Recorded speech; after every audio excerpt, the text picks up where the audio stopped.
the type of fighting that Tai Chi does. Okay, so specifically, I want to say that Tai Chi is our counter-hitting system, where you fire second, hit first, so to speak.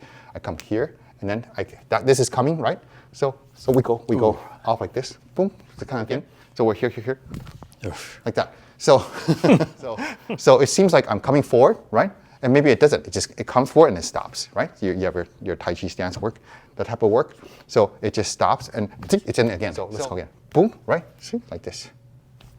What happens that? So, and come again. This is a top.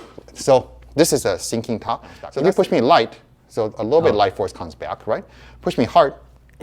See how much more he lifts up when he punches me hard? He wants to punch me in the chin, and it's like his mind is committed to this reaching here, okay? And so when that happens, I put an obstacle in the way. He's like, well, I'm still committed.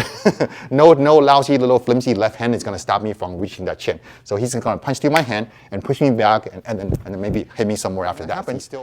Now his plan to reach my face includes pushing my hand to my face. Does that make sense? His original plan has just added a new condition. Intention, punch again. What happens there? That's me hijacking your intention point. Yep. And then, see, it's lost. And then, so nothing, he doesn't resist that push anymore because his mind is so frazzled. So.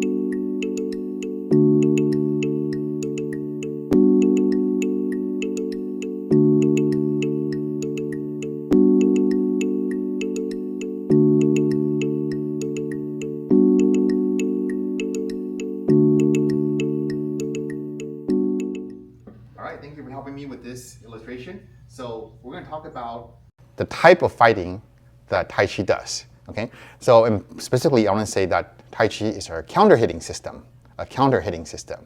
So just like in Western boxing, you have people who are offensive, aggressive fighters, people who evade and counter-hit, right? Tai Chi is actually in that category. And you know how you know that? There's this saying in Tai Chi, which is you will punch second and arrive first. You will attack second and arrive first. How do you do that? So you look at their patterns and you evade first, or do you intercept? Yeah, so you can intercept. You could be twice as fast maybe, but aside from that, yeah, you have to intercept them. And how can you intercept them? Aside from being able to predict what they're going to do and counter hit them, right? So how does counter hitting work? Counter hitting is not like this. Hands up for a second. It's not like you punch me, and then I just like magically punch you when I know you're going to punch me. I have to anticipate, I have to know. So the main strategy, the main mindset of counter hitting is that of fishing. I'm fishing. Because when you stand here, I'm in range for his two hands up, right? Yeah. And I try to counter hit him like this, it's not gonna work. So I'm just gonna get messed up. So I have to fish. So what are we fishing for? We're gonna fish for his Yi, his intent. And what is intent really? Intent is your commitment to a certain outcome. Okay. Intent is your commitment to a certain outcome. It's not just that he wants to punch me. Okay, he wants to punch me. He wants to win this fight. He wants to not get hit. But this is not the intent that I can make use of. The intent is hands up. Is like we're fighting. Okay, so is that intention when he says I'm going to hit him now with this hand, and it's going to hit him on the nose, on the chin, on the teeth, whatever. When he's mentally committed, if he's just throwing out punches to keep me at distance, his intention is just to committed to keeping me at distance. That's not so useful. So I want to get to where here, go. So this is, none of these have real intent in them. Okay, so that one kind of like, he was like, yeah, I can get him. So I'm looking for that commitment to an outcome where you are actually trying to hit me, and in a specific place, a specific time. And that doesn't just happen. We have to set it up. So again, I said it's like fishing for the intent. So when you're fishing, your commitment is for the fish to bite. But what you're looking for is for the fish to be committed to biting the hook. And they don't just bite your bait. You have to sort of like tempt them in some manner. And so you have to tempt the fish to have the intention of biting the hook, and then they bite the hook, and you got the fish, right? So how do we do that? By playing with angles and distance, okay? Or by throwing out attacks that they feel like they can block me, where you feel like you have a chance to counterattack me. So if we do that, that's one way. But so one is by angle and distance. So that's a very important one. So let's go like this. Right now, he's not going to punch me if we're really fighting. He's smart. He knows that there's no reach. Hands up, stay hands up. So here, now I'm in reach. Okay, and specifically, he could reach me with this hand. But I don't think he could quite reach me with that hand unless he rotates a lot. Go ahead. So like that, okay? So that right there, he could reach me with this hand, and he could almost reach me with this hand. So he's likely to want to hit me with this hand. I'm going to swing the deal or limit his option a little bit. So maybe I'll come a little bit here. Now he could definitely hit me with this hand, but now it's a little bit too far for this hand. See? Okay? Maybe links a little bit. So I'm going to angle. So come here. I'm going to approach him. Hands up. I get it here. So I'm baiting him to throw that punch, right? And if he does, that's the intent right there. So I caught that intent down one time. Or we come like here, like this, like this, like this, like this. And now I'm tempting him to have that line. Yeah, he wants to, because this is a sweet angle for him to fire that off.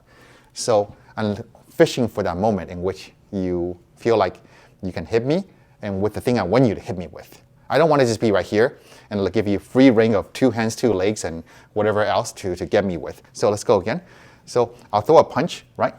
Punch, punch. And I'm setting up in this position where this hand's tied up so that he has the hand that I want him to fire off with that. So that's how you fish for it, by playing with the distance and angle.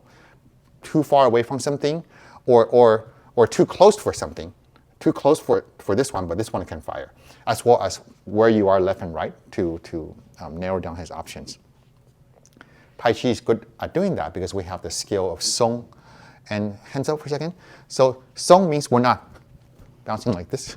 It's not this kind of thing. We're here, and our body mass swings like a bell, like a pendulum that goes back and forth. So hands up like this. So if I get close and punch you, you respond, right? Like that. So like that. So that's not the Tai Chi way. We're hands up again. So we're here. Like that. So yeah. So hands up. See, we're here. We're here. What's that like? You got through. Got down through. the middle. Yeah. And so it's hard for him to read because I don't here hands up. He's smart and perceptive. The moment I tense up my leg to push off, he will respond. So he'll respond to that. So I can't give him any of that, and I won't give him any of that. So we're here like this. Ugh. So my body weight just rolls forward at any moment. And no, it didn't. And there it is. Got me. So it seems like I'm coming forward, right? And maybe it doesn't. It comes forward and it stops, right? You have your Tai Chi stance work, that type of work. So it just stops and it's in again. So it can just initiate that distance change. And I could come in and he's like, all right, forget this. Next time he gets close enough, I'm gonna hit him before he hits me. So we're here. Pow! Yeah, see, he's gonna do that. So, pow, right? So then that's happening. So he hesitated because he looked like I was coming in. Go ahead, pop me if I come in, see? But then I didn't. And he's like, oh, what do I do? He's like, it's just too far, right? So it's too far, and I'm there.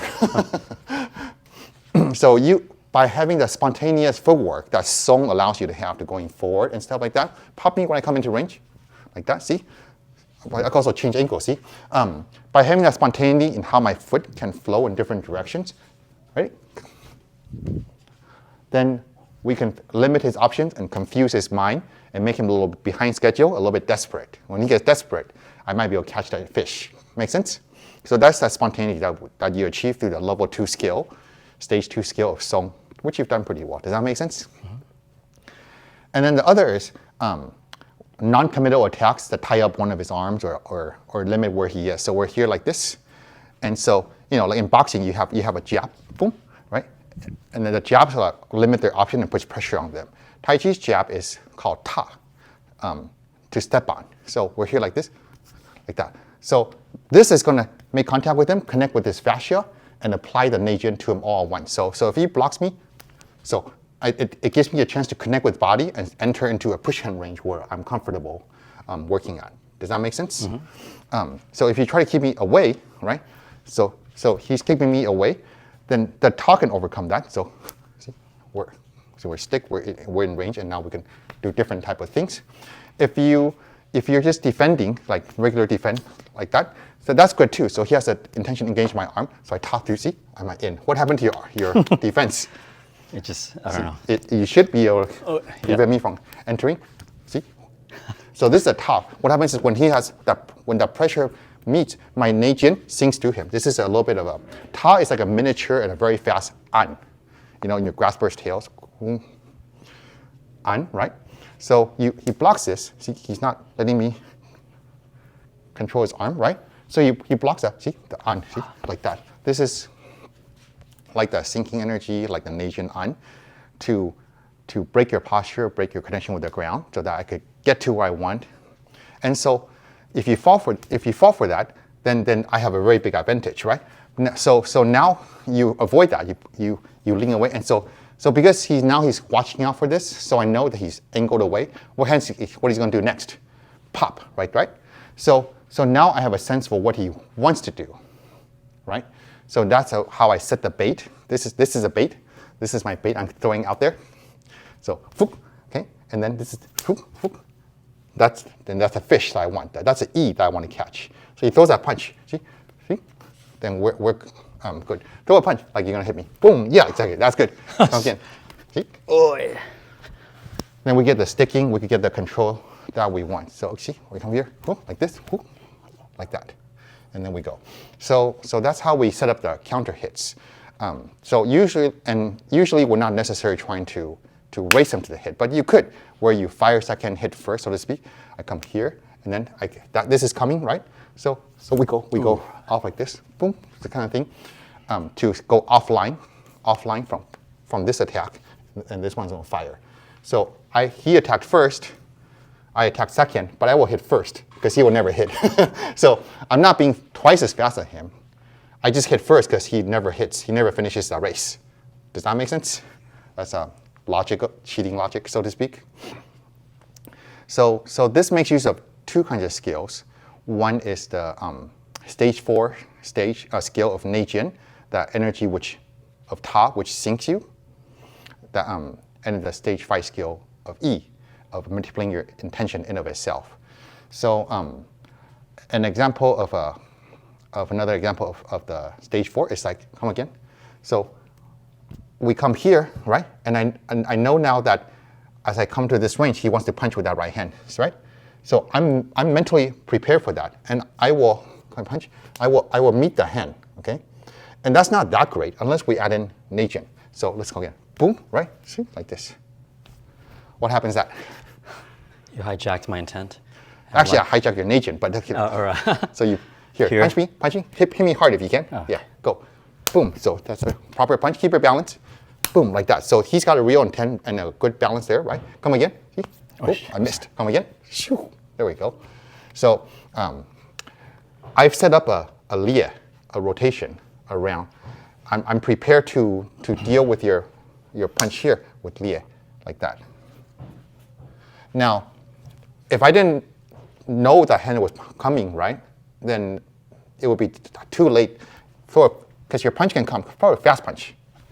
Like, it only takes them like 0.2 seconds for that punch to reach my face. If I'm not kind of ready for it, I won't do it in time.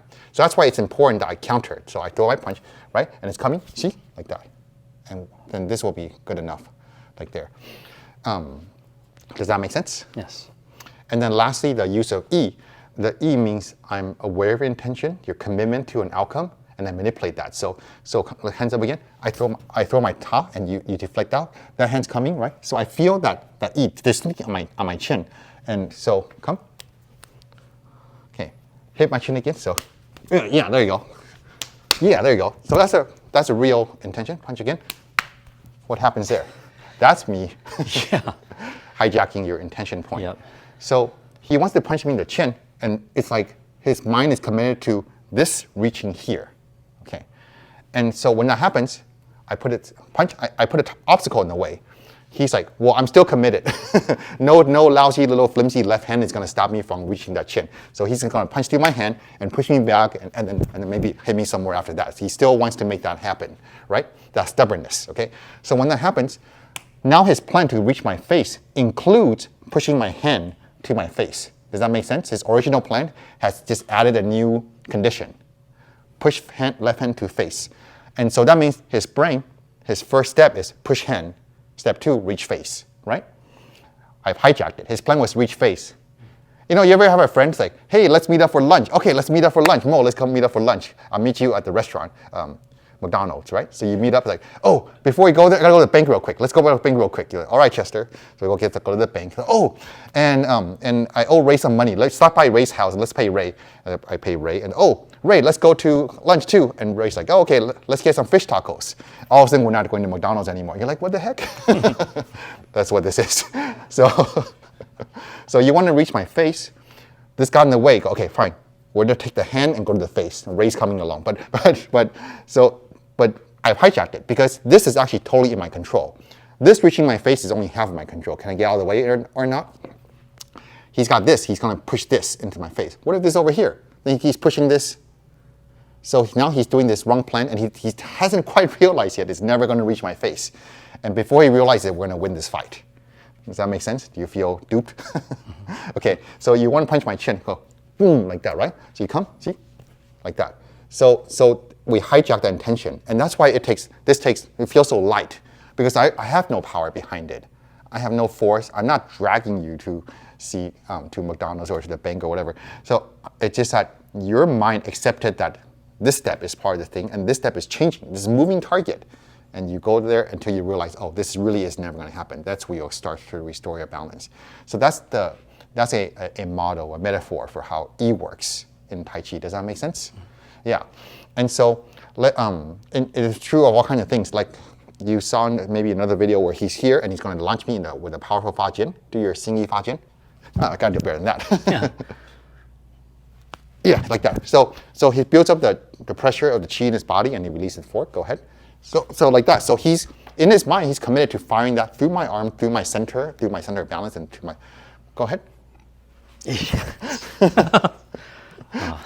So what happened there? I thought, if I went any harder, I was going to launch myself into the ground. Yeah. So as he was about to fire, I just tilted it, and part of him was already committed, so he starts going into it anyway, and part of him is saying, no, don't do it.